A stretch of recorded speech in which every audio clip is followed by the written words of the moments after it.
my opinion, is like when your heart is calling you to do something, wherever you are on your timeline, that calling is to be honored. And of course, you cannot help somebody at the level that you haven't helped yourself first. But you can be at step 5 of your journey. And the person that is at step 4 needs to hear your voice. Welcome to the 1000 Days Sober podcast. My name is Xavier. I'm not an alcoholic. I refuse to be anonymous. I'm someone that doesn't drink alcohol. And I spend every waking moment of my life helping other people do the same, like right now. How's it going, folks? You doing well? I'm doing well. Still in Los Angeles. It's absolutely boiling here, especially in this room. I'm so hot, but things I do for this community. What was I going to talk about? I'm going to talk about Xavier Dagba. What a beautiful and amazing human being. This is one of my favorite podcasts of all time. Now, you may have noticed over the years a little bit of a theme that goes on. So I really want to help people aged between 35 and 45, males, right? And the reason I want to do that is because I believe in my 44 years on this planet, that I have hurt a lot of females through my ignorance, lack of understanding and knowledge and awareness and self-centeredness, right? I've hurt them. One that ended up in a divorce, one that could have easily have ended up in another divorce, right? I want to spread as far and wide as I can the painful lessons that I've experienced, so other men can learn from my mistakes, get the coaching, gain the experience, and build the skills to be the powerful human being they were always meant to be, right? Always meant to be. And if they do that, if I can reach enough guys and they want to do that, then the women in their lives are going to be like, what the fuck? Where did this sexy motherfucker human animal come from? Human animal? What the fuck? Right? That is how I'm going to help the women in the world, by helping the men. Right? So with Xavier, why did I get Xavier on? As a man myself, age 45, who fits into that bracket of the people I'm trying to change, all too often, when I get into a conflict situation with Liza, I slip into this victim archetype. I'm a victim. It's all her fault. It's like, why isn't she doing this? Why does she think like this? Why does she do this? Why is she always picking on me? It's a victim archetype, and it is toxic. It is unsexy. It is abusive. It is disrespectful, and I hate it. And I need to learn how to better deal with it. And so do all you folks out there, because we've all got a victim archetype out there. Some of us are better at handling it than others. But when mine gets in control of this wheel, when it starts driving the good ship Davy, all hell breaks loose. So I wanted to reach out and get a guy on who could talk about this victim archetype. And Xavier Dagba in this episode nails it, brothers and sisters. He nails it, right? I'm going to work with this guy, and I expect you to work with him as well, because he is amazing. Xavier Dagba, he's a transformational coach, a speaker, and a blogger. And he says simply in his bio, I feel alive the most when I help people shed their limitations, claim their power, live a life of purpose, and tap into their full potential. This guy, I just love him so much. I've got a serious man crush on him right now. And if you want to learn more about Xavier's work, go over to www.1000dayssober.com, find his podcast page. He'll have a specific podcast page. Sign up to get his show notes and a special workbook that we'll create that will deepen your knowledge about this victim archetype. You'll find all his links over there. Follow him on Instagram. His Instagram page is amazing. It's beautiful. And real light bulbs flashing all over the place. And work with this guy. Invest in yourself so you can be a better version of yourself, right? And also, if you want to chat with me about how to get on the 1000 Days Sober experience, go to that same website, book yourself a 30-minute discovery call, and we'll sit down and see if we're a good fit to work together, okay? Right, so without further ado, I'll shut the hell up, leave you in the capable hands of Xavier Dagba. Thanks for listening as always, folks. Welcome to the 1000 Days Sober podcast. Xavier Dagba, get it in there. How you doing, my friend?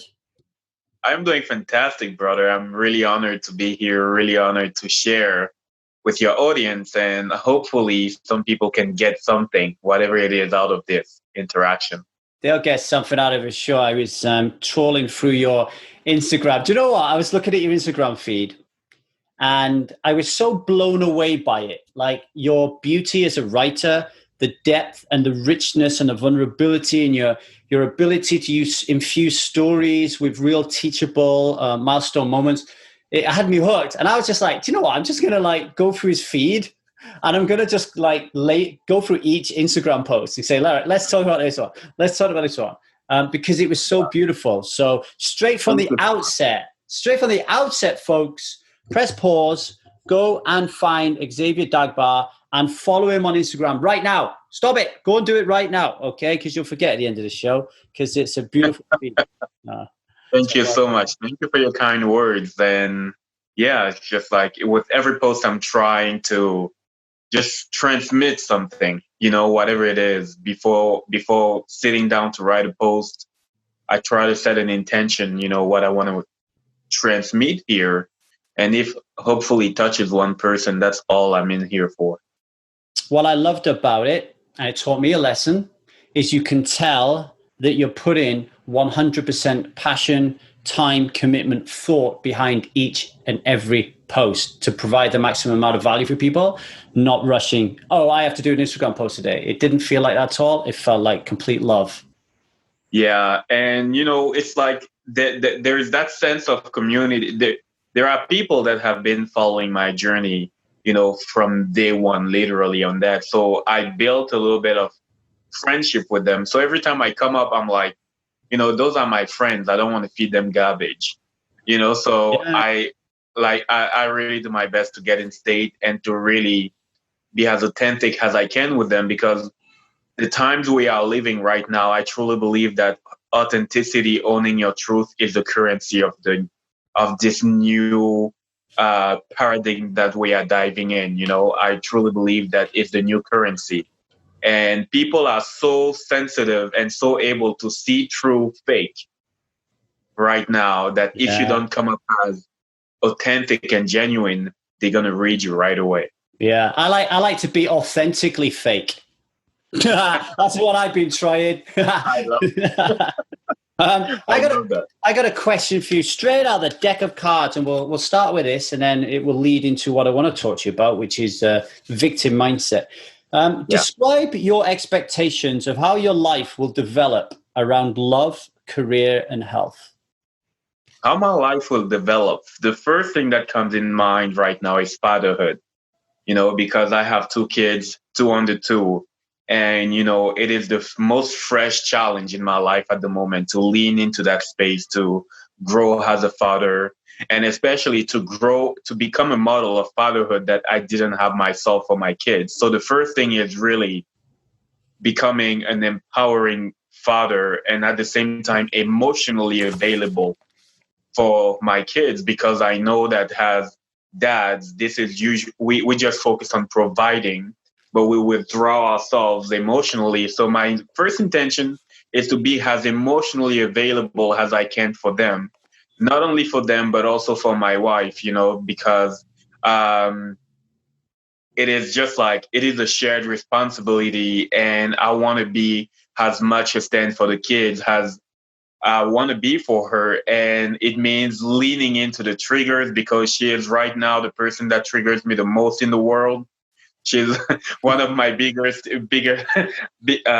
teachers at the moment. So definitely increasing my capacity, my emotional capacity there for them.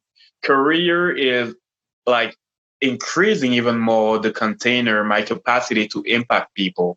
And I know that I can only do that as, at the level that I reach deeper into my power, deeper into my voice, deeper into my truth, and share from that place. So when we talk about impact, it's really the first message for the community that I have already right now. That's the first thing. I want to lead even more people towards their hearts, but especially men, because we are the gender, in my opinion, that is struggling the most at the moment.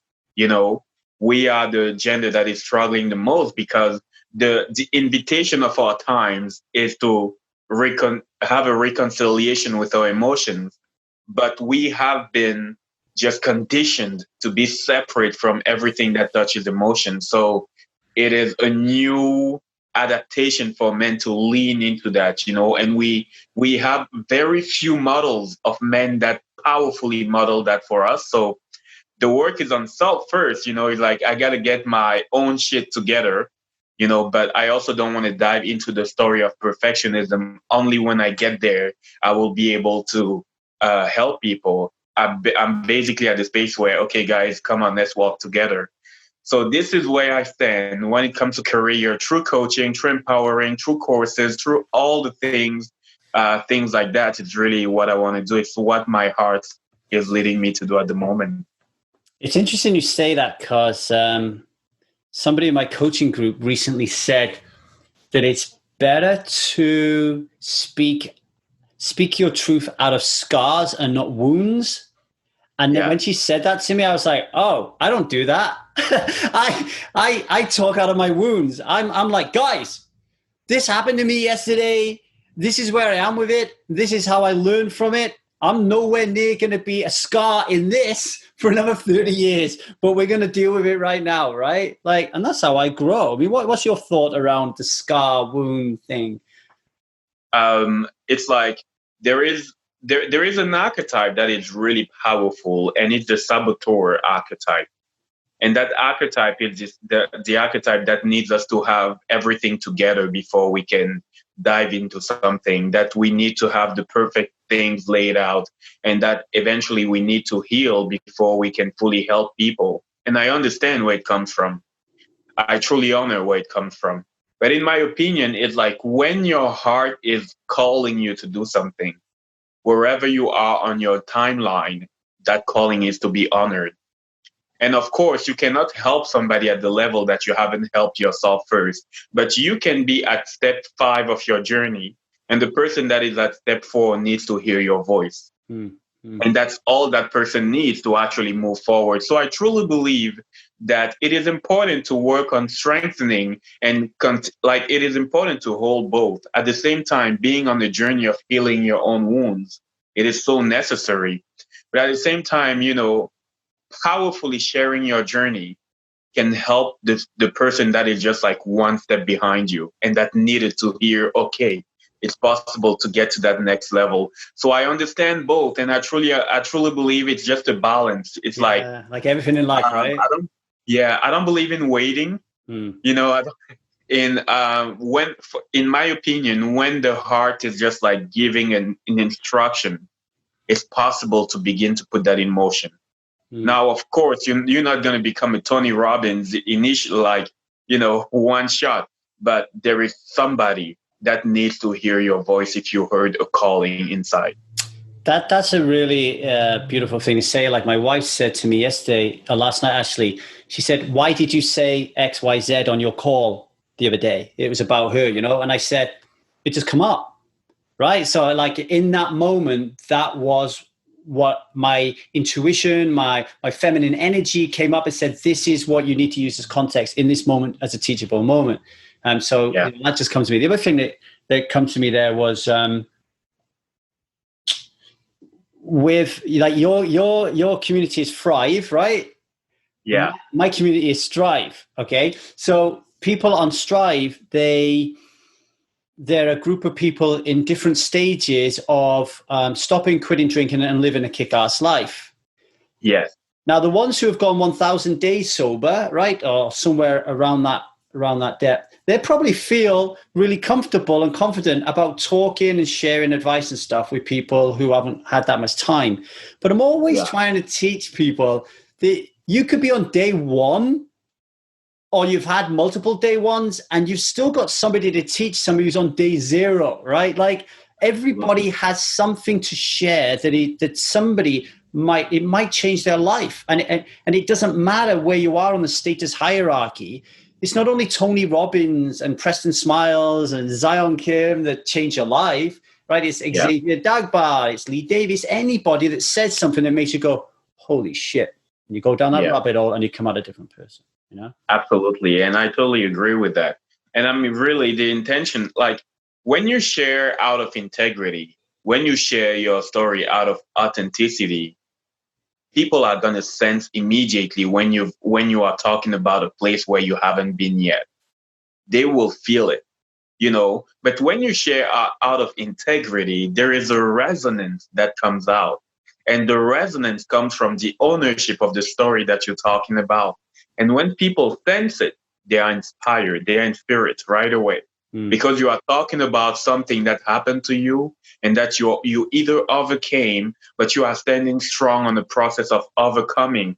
And that testimony of like it is possible to actually go through that. You showing that, guys, I am going through this shit right now. Hmm. You know, it creates that connection that sometimes people need to be like, all right, I'm not alone here. Yeah. I am not alone dealing with this thing. Or this guy is doing it. Okay, it means it's also possible for me. So I feel like it is very invaluable. Absolutely invaluable. Especially in things like relationships and addiction, where a lot of people get tied up in perfectionism thinking, almost like that saboteur archetype you talked about, where it's like, I'm either an addict or I'm not. My relationship is either perfect or it's not. Where the truth of things is more closely related to, my relationship is going to be brilliant sometimes, it's going to be shit sometimes, and my addictive thinking is going to be really loud sometimes, and it's going to be really quiet other times. So that's why I feel really comfortable of saying, hey, I had a big fight with my wife yesterday, and this and that happened, and I did this and that wrong. Oh, by the way, do you want to join my relationship training course tomorrow? Because like, I know that I'm in the middle of it, and I know my own flaws. I'm quite happy with being like perfectly imperfect. And that's what I'm trying to teach people is that, we're not here to make your relationship or your addictive life like perfect. We're just here to Yeah, kind of like listen to you and to kind of figure shit out, right? Figure shit out. absolutely. I love that. I Mm. love that. Absolutely. I love the fact that you focused on men and you said that men at the moment are struggling. When I've had a recent check and said to myself, who is it that I really want to serve in the 1000 Day Sober community? When I look at a striver, what is it that I see? What do I see? Do you know where I went, first of all, Xavier? I went straight to women, women Oh, who are being subservient to men or are giving away too much of their power in a relationship with a man, right? That's where I went. And then yeah. I thought to myself, how could I best serve them? And then I was like, shit, man, I need to help the men in those relationships. Yes. So I'm on board with you. But why is it that we feel compelled to help men? Why are they struggling? Let's go a little bit deeper on this, and let's touch the victim archetype in that as well if Yeah. we can. What are you seeing Well, in your work? well, the first thing is men have been culturally desensitized. Whether you go in the West, like in I was born in Africa and I was raised in Africa. I've been in Canada for 7 years, but even here is the same story. Men have been culturally desensitized from their emotions. It's like we are, for the most part, that mind machine where we are just trying to use the brain. And every time something comes up, we try to suppress it. So at the same time, we are battling two fights. It's the fight of the ego, where we are aware of that ego and we are working to basically come back to the perspective of self that is balanced. And at the same time, every time we want to balance it, it implies involving more the emotions. But because it was unsafe for the longest time as kids, like I remember for myself, I would be told all the time, you are too soft. You are too soft. You cry too much. I heard that for probably 12 years of my life until I suppressed, Mm. you know? So for the most part, men have been through that thing, like boys don't cry, all those things, and even you get bullied if you are too emotional or too sensitive on all those things. So we lost touch with one of our greatest guidance ever, which is our emotions. And this is the reason why, at the moment, with the feminine rising, and the feminine rising is not about gender.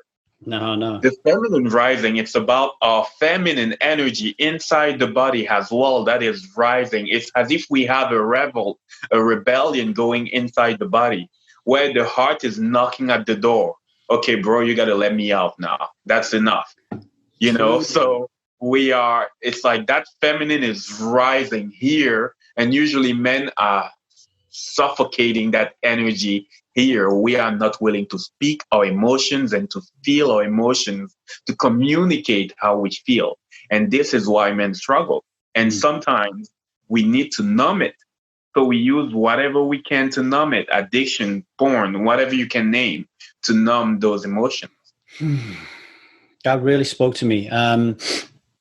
One thing you said that really spoke to me as well was being a provider. So Yeah. when you were talking about being up here, being in your head, Yeah. and that cultural story, that societal conditioning, it says, I am a provider. My job is to put a roof over our head, to work really hard, and to bring the money in. Yeah. And then when you're doing that, all of a sudden, your relationship is going a bit funky. And you're thinking, what the fuck's the matter? Like, she's moaning and complaining that I'm not spending enough time with her, but I'm doing everything I could do. And then Yeah. and then this suppression that you said about the feminine energy spews Yeah. out in anger and rage and frustration. And Absolutely. that reminds me of the victim archetype. Like whenever I hear that, whenever I hear it in myself, it's like, oh Yeah. my word, this guy is just going straight into being a victim because he doesn't want to deal with his shit, right? Do you want to expand Yeah. upon that a little bit? Absolutely, because the victim archetypes. It's like there are two sides to that coin of the victim. The first side is the repressed victim. Like there is somebody that is oppressing you. Sometimes it's gonna be the job. Sometimes there is just like that self judgment or self pity. Sometimes the job, the wife, the relationship, the government. There is somebody that is oppressing you and not letting you do what you want to do the way you want to do it. So we have those stories of powerlessness, like things are out of my control, or why me? We have those things, especially for men that are in relationships. It's like my job is to provide for that. My job is to provide. But now I come back home, I can't even have peace because this woman is here and she won't leave me alone. She won't give me peace. Or sometimes she won't even say thank you for all the hard work. She won't even see the hard work that I'm doing. She only sees that I am not here. And, it's like we feel oppressed. We feel kind of powerless, that we are putting efforts and there is no recognition. And the other side of that coin is actually the bully. And if you remember in high school, all the bullies, like almost all of them, they were victims in their houses and they felt the need to lash out, to claim some sort of power in school. So usually when we become aggressive, when we become a bully, it's so that we can claim in an imbalanced way our power.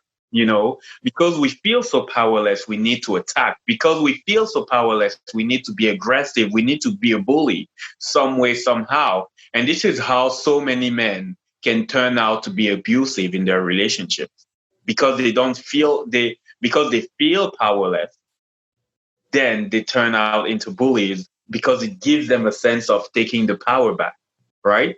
So this is really what is happening for many men at the level of that victim archetype.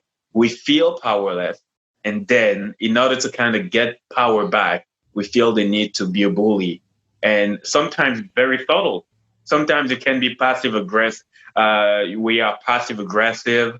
Sometimes it is just like silent treatment. That's also another way to be a bully. It's just like uh, there are Spot many on. forms of that. Mm. Yeah, What come up for me then, Xavier, was like, I have a 4-year-old. She's going to be 4 in September, a little girl. So yeah, ever since I knew I was going to have a daughter, because I have a 19-year-old son, so yeah, my energy is shifted into how I think around gender, and I look at the world, and the feedback that I get from the little part of it that I look at is yeah, that men abuse women. Like yeah, men abuse women, men kill women.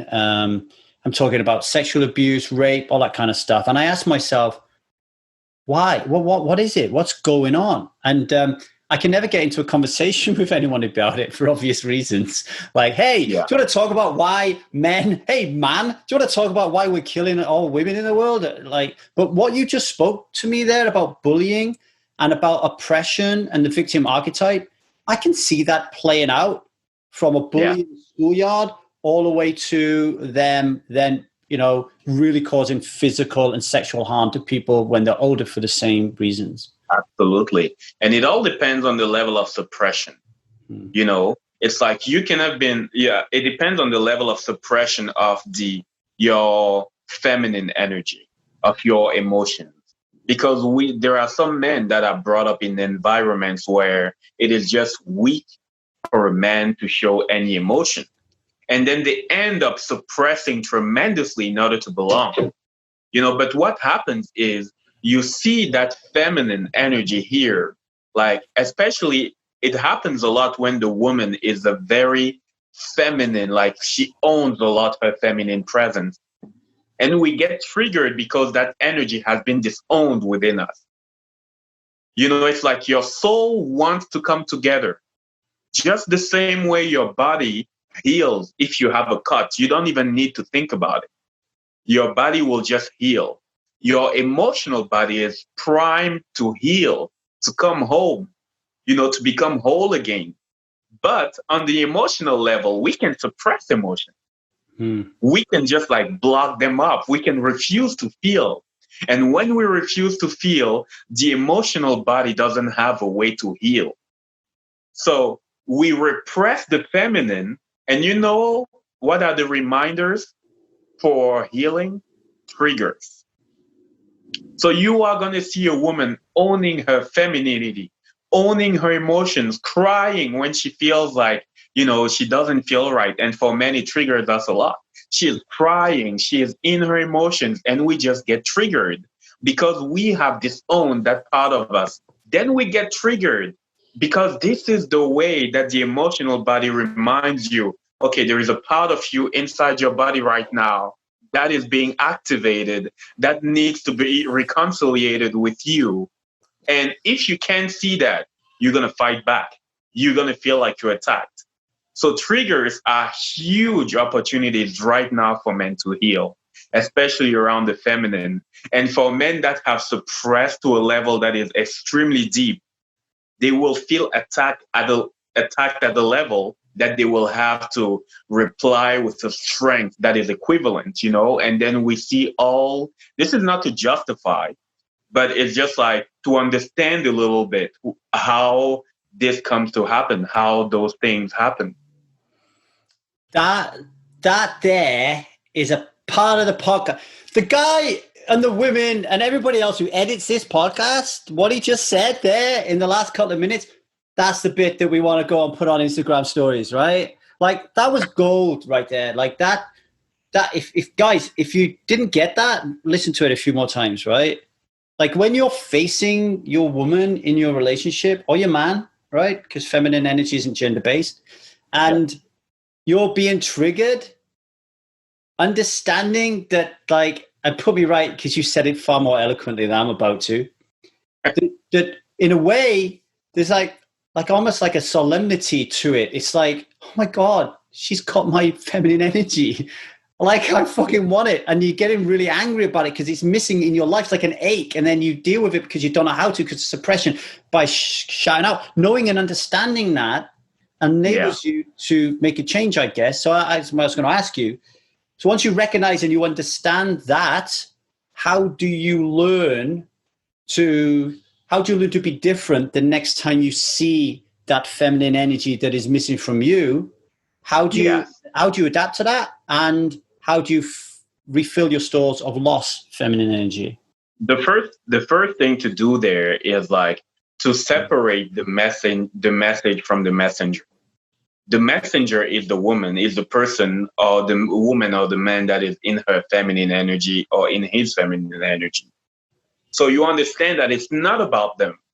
That's the first thing that you need to work on just doing. And how you can do that is just to breathe And usually we forget how the breath can keep you from responding, like just reacting automatically, just like a machine gun. We want to we want to fight back, but just remember to breathe for a second because it gives you space for the next thing that you're going to do.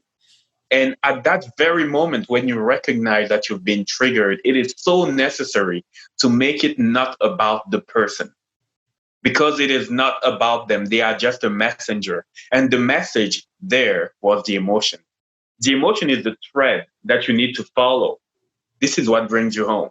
And how do you follow the emotion? You feel it, period. Period. There is no magic to it. So feel how you are, what is going on in your body right now. Ask yourself, what am I experiencing?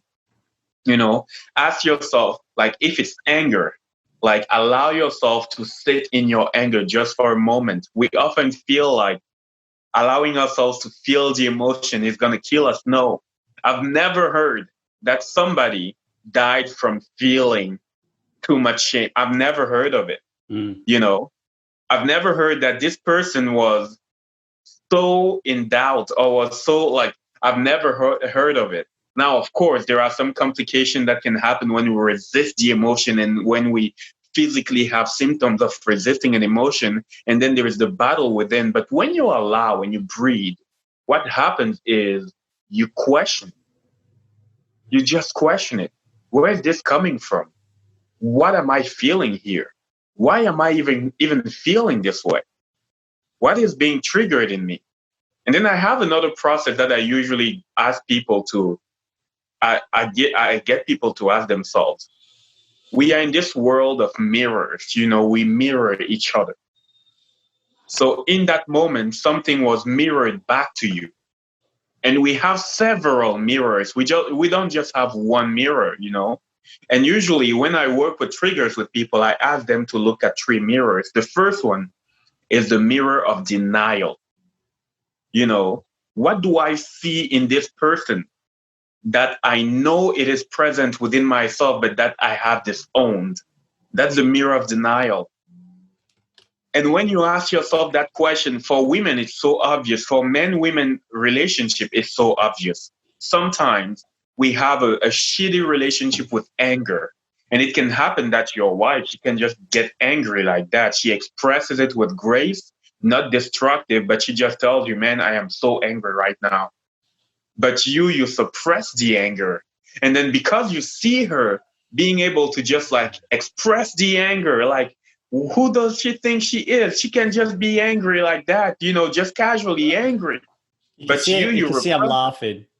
Yeah, it's just like sometimes there's that mirror of denial, and we see that we're like, fuck, what the fuck is going on here? And you get the opportunity to have compassion and to claim again, compassion with self, and to claim again that part of you that you had disowned.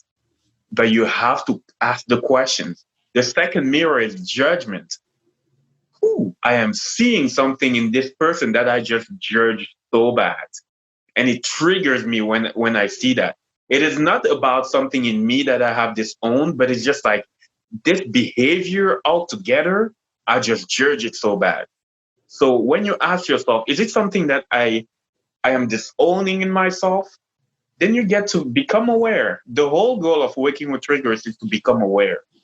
That's it. There's no magical question, to become aware so that the next time that shadow that was activated doesn't run the show in the background. You know, is it something that I judge? And then the opportunity is to ask yourself, what would compassion for this person, for this behavior would look like for me? You know, the first mirror is an invitation for self-compassion and self-acceptance. The second mirror is an invitation for compassion for the other person. And now there's a third mirror. There is the mirror of envy, jealousy. Like we see somebody, we get so triggered because they walk so confident, for example. You know, they just seem to know the next thing all the time. They, you know, it's like they are walking on the cloud or whatever is the story for you. And sometimes what's happening with envy and jealousy, we see something that is also possible for ourselves. It's a really powerful mirror of possibility. It's also possible for you, but you don't believe. in yourself. You don't believe that it's possible for you. So usually those are the three mirrors. And I just ask people, first feel, first, that's the thread. Feel what is there and then follow the feeling. Ask yourself what is going on? Where is it coming from?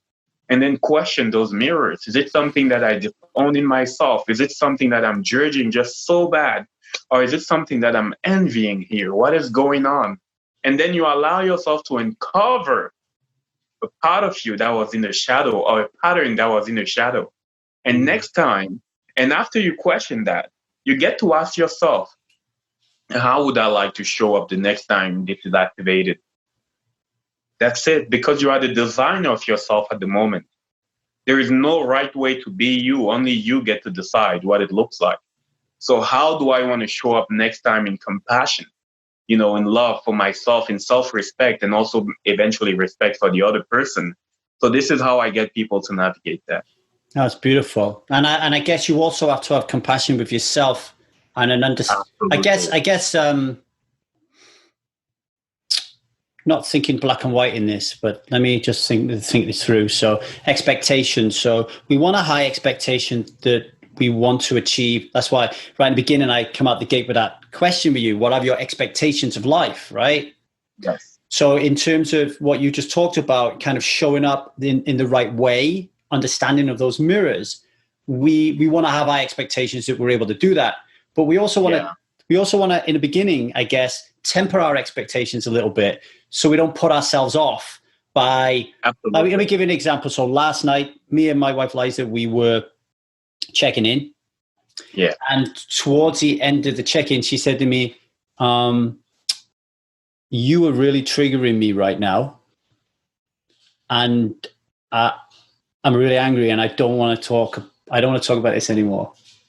Yeah. And I went through those three mirrors of yours and I was kind of like, you bitch. What? You're shutting me off again? Story, anger. And instead of breathing, instead of thinking, I just was like, I can't believe you're shutting me off. And then she was like, Lee, you're triggering me right now. I'm done with this conversation. And then it kicked in. Oh, we've had this conversation before and I have to respect this moment right now. So I said, okay. Yeah. And I went away, still angry, but I went away.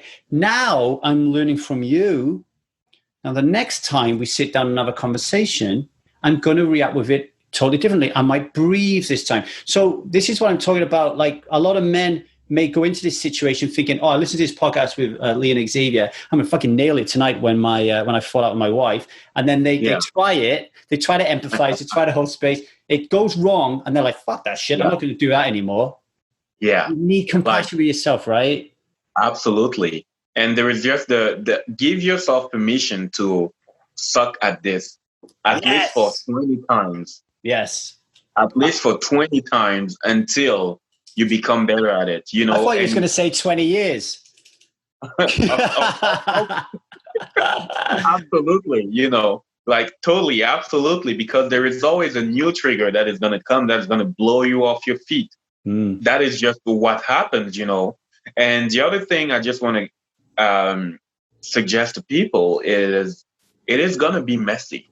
Triggers are not, it is the messiest thing to work with because there is so much emotions that are just activated. Oh, I want to be loving to that person.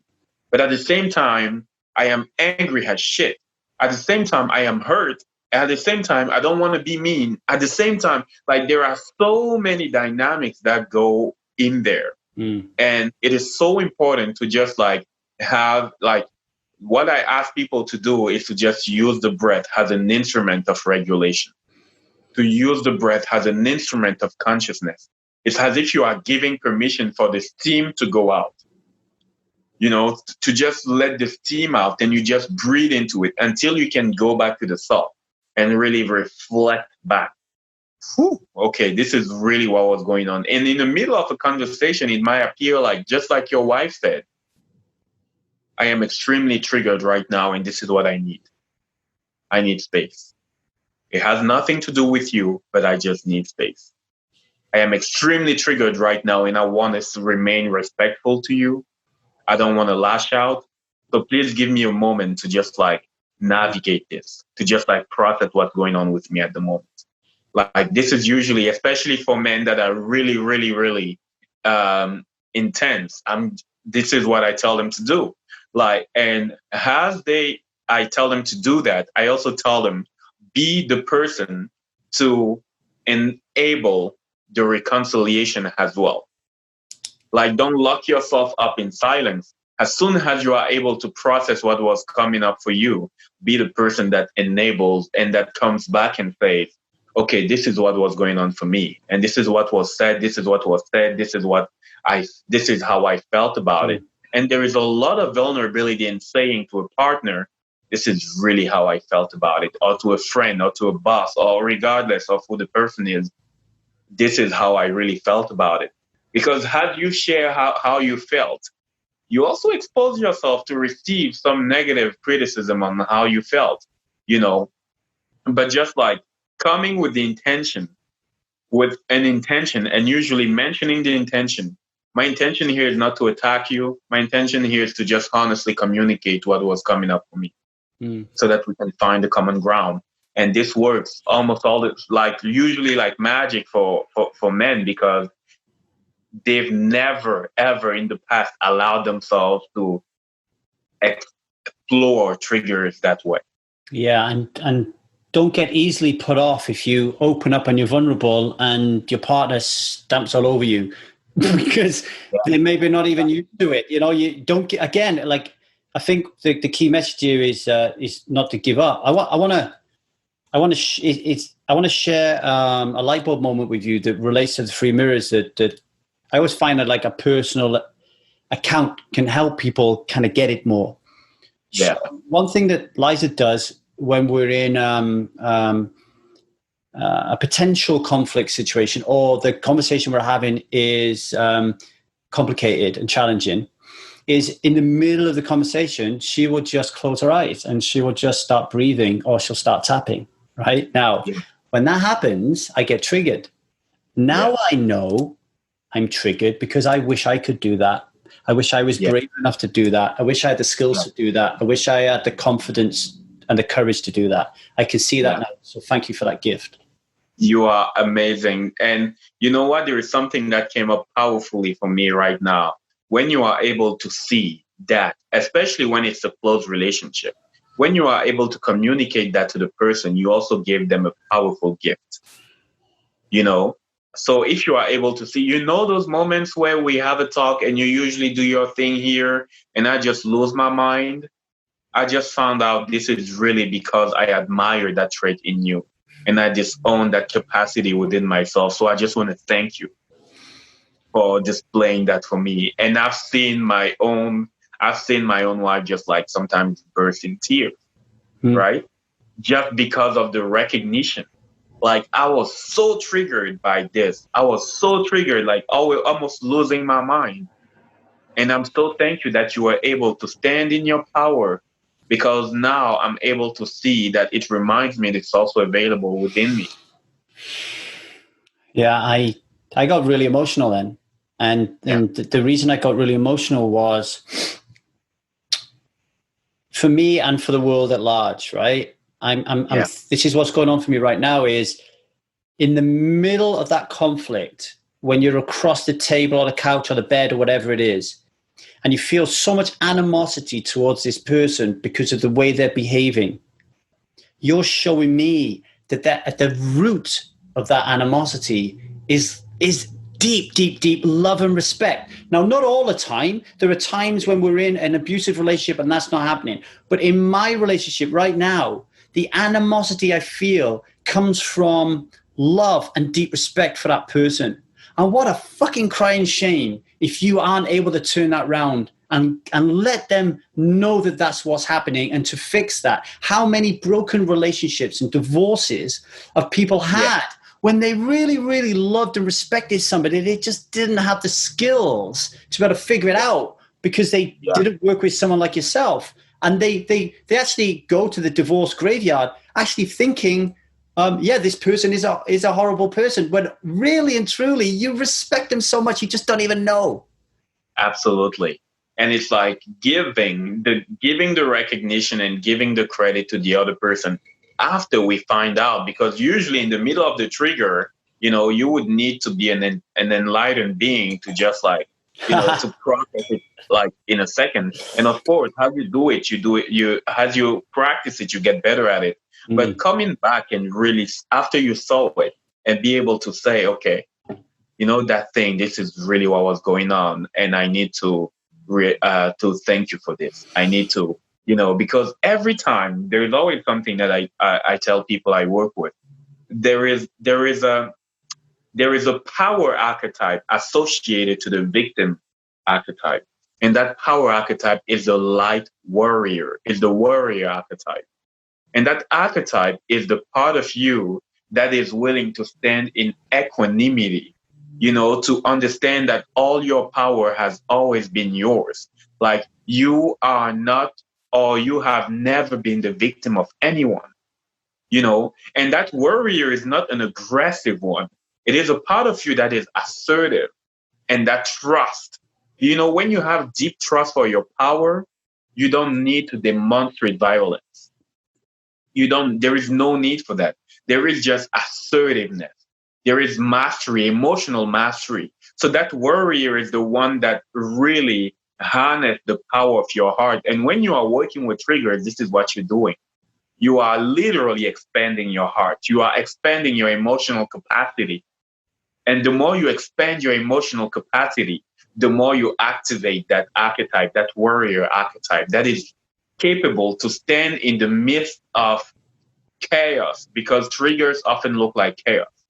You are able to stand in the midst of chaos and make the higher informed choice of consciousness, meaning I see what is going on here, but I still choose to honor myself and to show up with love.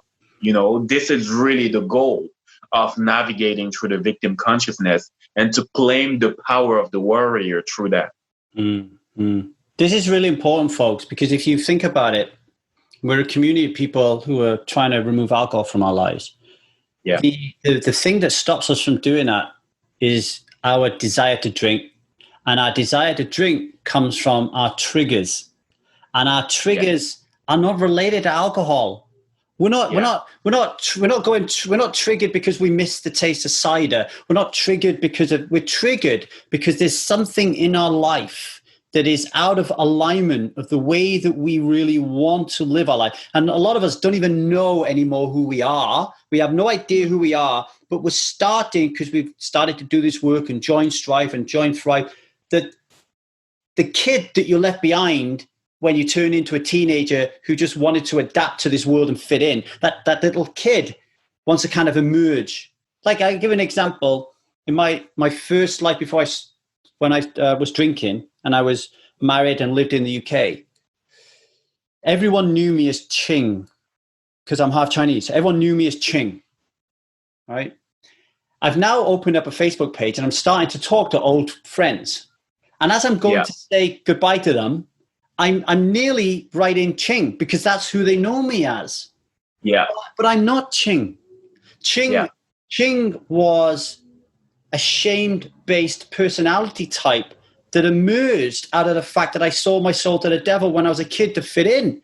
I'm Lee Davey, and I'm now discovering that and what that means. And it's messy, like you said, Absolutely. It's messy. And I love that. And I love that. And I have to say, for men, we have that because we've been desensitized. When we grow up, we have that perspective, kill the boy and the man will appear.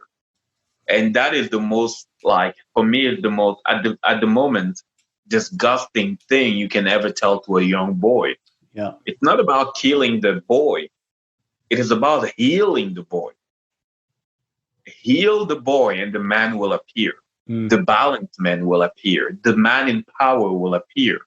Because we go through this phase where the boy has been severed from his emotions. You cannot feel. You have to be strong. You cannot cry. You cannot. And then has a need to belong. We cut it. We just cut it. And that is the pain that many men are carrying right now. Like, I spent 12 years of my life, I didn't understand what was going on with my body. I thought there was something wrong with me because I was just so sensitive. I thought there was something wrong with me. Everybody was telling me how I was too soft. At school, I was getting bullied because of this. So we go through so many years being desensitized. It's as if you are having attacks on your heart all the time until you surrender and you close the door. And now when it's time to adult, you're like, okay, now I need to finish you, to kill you so that I can become a man. And then you become that man, that needs to, and this is, in my opinion, this is why industries like porn, video games are blooming just with men, because we are desensitized. And every time the kids want to show up, he rebels. It throws tantrums. You repress a kid, it's going to throw tantrums. And we have that inner boy inside that is just throwing tantrums all the time. And in order to shut it down, we need to make the noise of the mind even louder. We need to make that noise even louder. We need to consume substances. We dive into addictions, because if you repress emotions, just look at it as a pressure cooker. If you repress emotions, because the heart is an engine that never stops, the pressure will need to be released some way, somehow. And sometimes it's very explosive. And that's how we let the pressure off. So it is so extremely important for men right now to be in places where they are not going to be judged, so that they can safely begin to explore what feeling their emotions look like for them. It is so critical for men right now. This has come up on the Strive Community Forum a number of times, and I'm interested in your perspective of it, right? Is when men have stopped drinking alcohol, so they've started to remove that from their life and to feel and there's this, like we call it white space. This white space emerges away from the fog, and then we start panicking. How do we fill this white space? Like, what am I going to do? Like, I've got this job, and maybe I should be saving the world and all this kind of thing. But then you have social media as well, and you're a part of Strive or in your group Thrive, and you're being kind of exposed to a different way of thinking, a different philosophy. Your views on life, on everything about life is changing. And then when you look at your social media feed, it's still stuck with the old you, with people commenting about the same shit. But now you see it, and now it bothers you. And then you go to the canteen and somebody's talking about the pandemic or Black Lives Matter in a very different way than you relate to. But they always used to do that, and you never used to think about it. You might even have joined in. Yeah. How do you now deal with that? Like, so I got men in my community going, I just ignore it. I just keep silent. I just stay out the way. And I'm not quite sure that it seems like a form of suppression, but equally we don't want to just spew over people. So what's your thoughts on that? Yeah.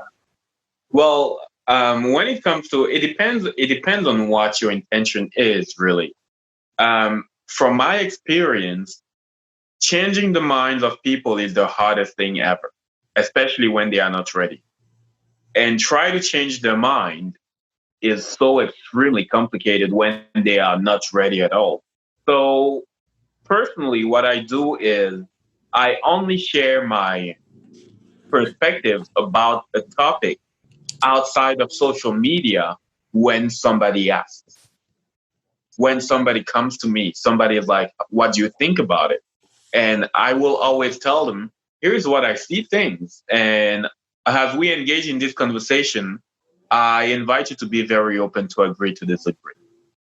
I'm not here to change your mind. I just want to exchange. You asked, and I'm going to share with you what is present within me. When I go on social media, though, it's a different game. The intention when I show up on social media is to be authentic to myself.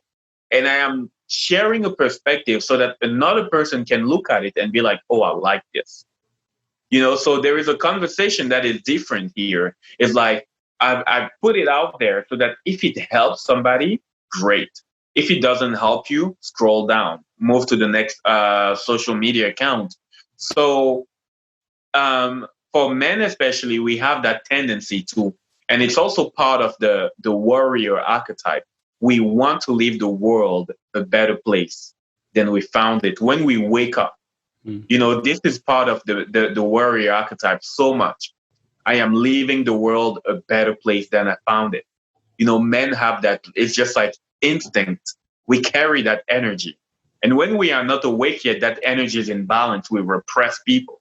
We bully a little bit. But when we become awake, it needs to become assertiveness. When you push something on somebody else, you are not assertive. You are borderline oppressive, But when somebody comes to you and asks, okay, what is your perspective about it? And you share. And at the moment where you share, you still hold the boundary. You are able to hold your boundaries. This is how this conversation is going to go with respect for myself and also with respect to you. This is it. And it is owning your voice, owning your truth right now is the highest form of spiritual activism. And I would say for men that are beginning to wake up and that are beginning to see all those things, respecting people where they are is the hardest part of the work. It is so hard to respect people where they are and not to feel the need to go out and change their minds. But every time somebody comes and asks my honest opinion, I'm going to give it to them. And I'm going to tell them, let's also agree to disagree if we cannot find a common ground. That's it.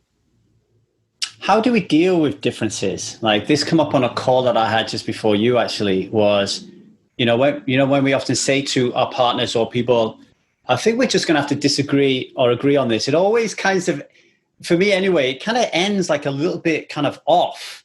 Like, have you got any tips for men about how to disagree? Like, is it even possible?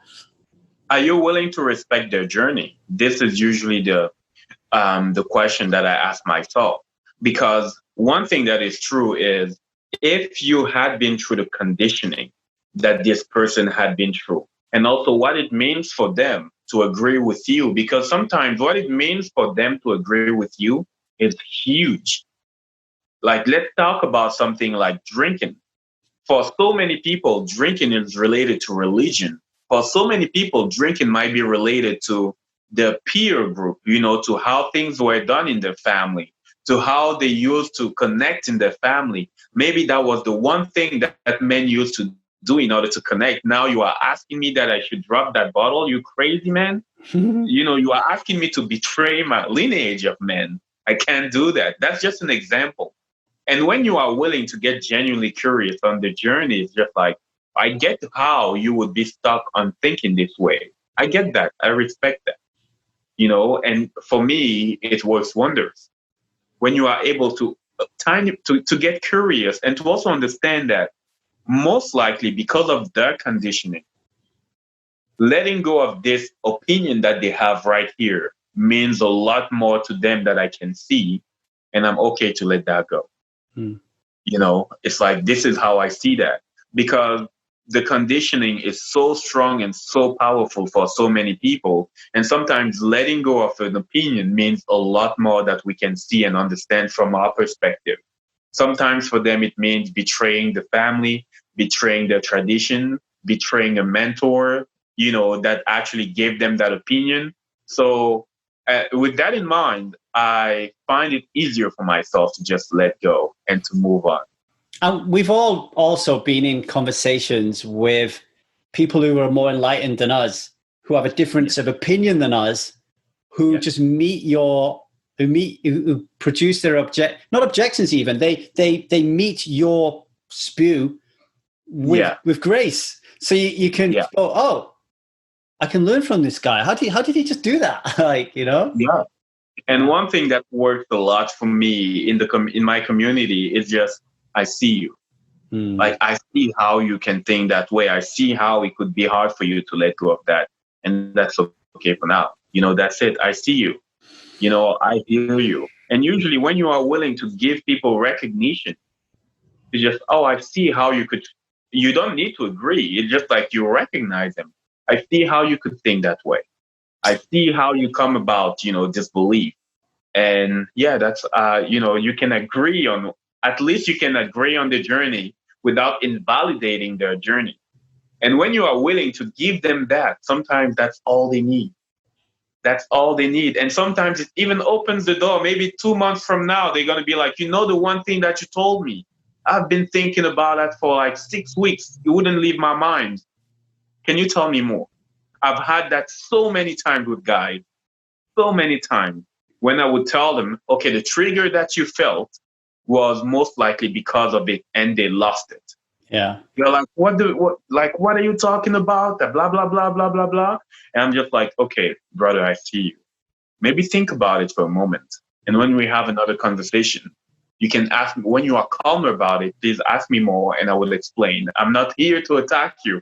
For men, it is sometimes so crucial that they hear, I don't mean to attack you. I don't mean to disrespect you. I don't mean to make you look bad. And when they hear that, they breathe. They're like, okay, this guy is not here to give me shit, and they can calm down. And after a few weeks, it's just like, yeah, it runs in their head. And at some point, boom, it clicks. So it's just like being willing to see them where they are. It is so powerful. Well, Xavier, I see you. I hear you. I've learned so much from this call. I'm sure other people have. Folks, head over to www.1000dayssober.com to the podcast page. You'll find Xavier's. You'll find all his links to all his work and his social media and stuff. You'll have show notes. There will be a special workbook that will create to deepen your knowledge on what we spoke about. And work with this guy. Work with this guy. I am going to book a call with this guy. I'm going to do some work with him. Work with this guy. This guy knows what he's talking about. Xavier's been really beautiful. Anything you want to say before I let you go? I appreciate you so much, Lee, for just like inviting me here. And for all your audience, male as female, especially, this goes out especially to the guys. And I just want to tell them to hang in there. It's like that warrior energy that we all have within. You can tap into it at every single moment. And it is safe for you right now to learn how to navigate your emotions. It is not only safe, it is necessary. This is how we lead into the next step of evolution for humanity. This is how you lead. So dive into it. Beautiful. Thank you, Xavier. And you take care of yourself. Thank you so much, brother.